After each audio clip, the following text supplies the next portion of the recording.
बच्चों, सर्वेभ्यो नमः, सभी को नमस्ते। आइए आज के वीडियो में हम कक्षा 9वीं के चतुर्थः पाठः सुभाषितानि को सम्मिलित करेंगे। सुभाषितानि, सु माने अच्छा, भाष माने वाणी, वचन से होता है। सुभाषितम ये एक वचन में होता है, सुभाषितानि ये बहुवचन में। तो इस पाठ में आइए बच्चों, हम सुभाषितानि अच्छे वचनों को श्लोक के माध्यम से पढ़ेंगे। पिछले वीडियो में हमने तृतीय पाठ के अभ्यास को पूर्ण किया है। तो आइए मैं आपको लेकर के चलता हूँ पाठ के अर्थ की ओर। तो आइए बच्चों, हम बढ़ते हैं पाठ के अर्थ की ओर। स्क्रीन में आपको चतुर्थ पाठ सुभाषितानि ये दिखाई दे रहा है। तो देखिए, इसमें 10 श्लोक दिए हुए हैं। 10 श्लोकों में अलग अलग बातों को बताया गया है। तो आइए शुरू करते हैं। सबसे पहला श्लोक हमें क्या बता रहा है। पहले श्लोक को देखिए।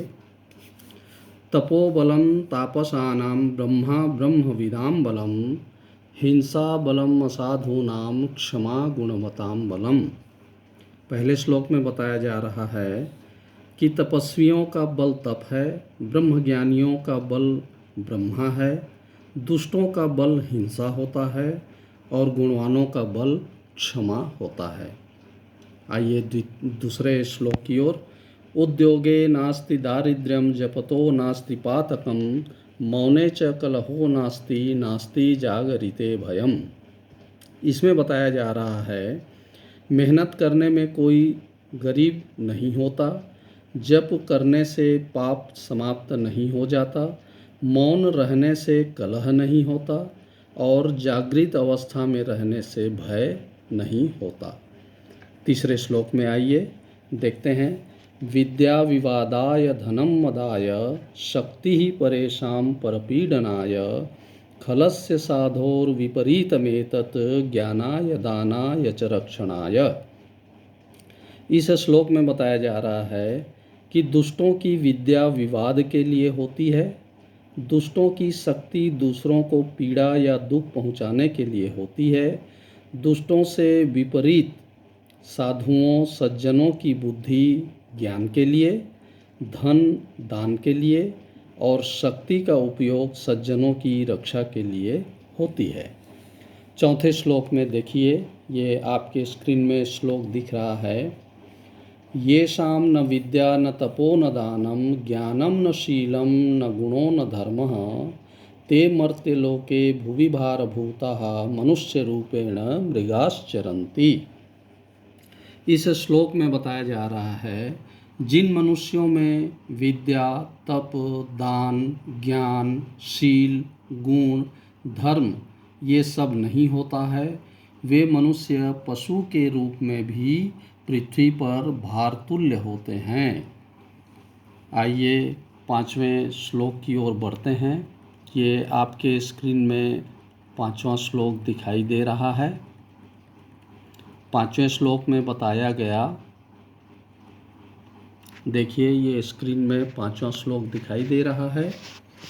सुखार्थिनः कुतो विद्या नास्ति विद्यार्थिनः सुखम सुखार्थी वा त्यजेत विद्यां विद्यार्थी वा त्यजेत सुखम। सुख चाहने वाले को विद्या प्राप्त नहीं होती, विद्यार्थी को सुख की इच्छा नहीं करनी चाहिए, सुख चाहने वाले को विद्या को त्याग देना चाहिए और विद्यार्थी को सुख त्याग देना चाहिए। इस तरह आइए छठवें श्लोक को देखते हैं।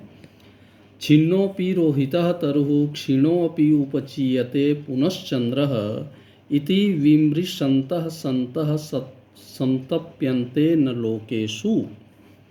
इस श्लोक में बताया जा रहा है कि पेड़ कटने के बाद भी बढ़ते रहता है, चंद्रमा क्षय होने के बाद भी घटता है, बढ़ता रहता है। इसे विचार करते हुए संत पुरुष किसी भी लोक में दुख को प्राप्त नहीं होते, दुख नहीं मानते हैं या दुखी नहीं होते हैं। आइए सातवें श्लोक की ओर बढ़ते हैं।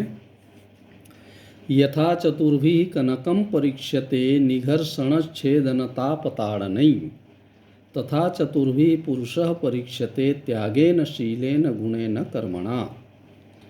इसमें बताया जा रहा है जिस प्रकार से सोने की 4 प्रकार से परीक्षा होती है, उसे घिसकर, छेदकर, गलाकर और पीटकर, उसी प्रकार पुरुषों की भी त्याग, शील, गुण और कर्म की परीक्षा होती है। आइए 8वें श्लोक की ओर बढ़ते हैं।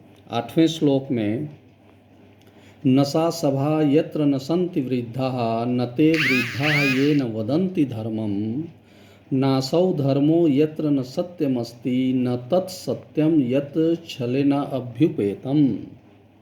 इसमें बताया जा रहा है कि जिस सभा में वृद्ध न हो वह सभा सभा नहीं होती, जो धर्म की बात न करे वह वृद्ध नहीं होता, जिस धर्म में सत्य न हो वह धर्म नहीं होता, और सत्य नहीं जो छल से युक्त हो वह सत्य सत्य नहीं होता जो छल से युक्त न हो। तो इस तरह से आइए 9वें श्लोक में हम देखते हैं। 9वें श्लोक में बताया पुष्पे गंधम तिले तैलम काष्ठे अग्निम पयसि घृतम इक्षौ गुणम तथा देहे पश्य आत्मानं विवेकतः। इस श्लोक में बताया जा रहा है बच्चों, जिस प्रकार फूल में सुगंध का होना, तेल में तिल का होना, अग्नि में लकड़ी का, दूध में घी का और गन्ने में गुड़ का होना होता है, इसी तरह से उसी प्रकार विद्वान लोग शरीर में आत्मा को मानते हैं। आइए अंतिम श्लोक 10वां श्लोक में क्या कहा जा रहा है इसे हम देखते हैं। 10वें श्लोक में कहा जा रहा है सत्येन धार्यते पृथ्वी सत्येन तपते रविः सत्येन वाति वायुश्च सर्वं सत्ये प्रतिष्ठितम्। इसमें कहा जा रहा है पृथ्वी ने सत्य को धारण किया है, सत्य से ही सूर्य में तेज है, सत्य से ही वायु बहता है, सभी सत्य में प्रतिष्ठित हैं। तो इस तरह से बच्चों ये हमारा 10 श्लोक का ये पाठ हमने इसको पढ़ा, इसके अर्थ को देखा और हमने समझा। तो आप भी इसे देखें, सुने, समझें और याद करें।